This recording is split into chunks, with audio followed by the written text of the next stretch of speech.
Este es Néstor Díaz. El cronómetro en 0. Aldo Quiñones va a marcar el comienzo del partido. Ahora sí está todo listo, va a autorizar el árbitro. Dio la orden el juez. Tocó la pelota el equipo de Atlético Temperley. Ya está en marcha el partido aquí en el Municipal de la ciudad de Carapeguá. El local con Atlético Temperley. Fecha número 9 de la categoría intermedia. Va la salida de Ferreira. Va tocando para Díaz. Tiro libre de Milver Aquino para el potro carapegüeño. Sale Quintana para desviar. Qué bien peinó Leo Galeano. Queda para el remate desde el Valle. ¡Gol!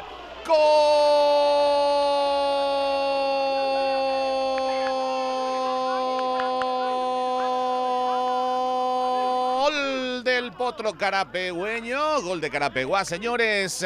Fernando del Valle sacó el remate y es gol en contra del defensor Aníbal Gómez. En su afán de rechazar, termina tropezando con la pelota y manda el balón dentro de su propia valla. Pasa a ganar el partido el equipo local por 1-0.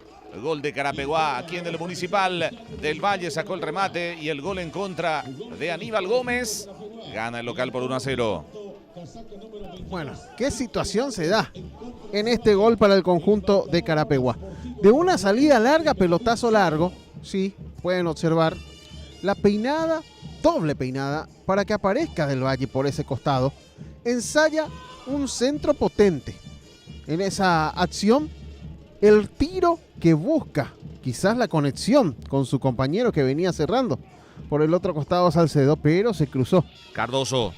Marcó muy bien Cardoso. Por diferencia de gol, Sol de América queda quinto ahora.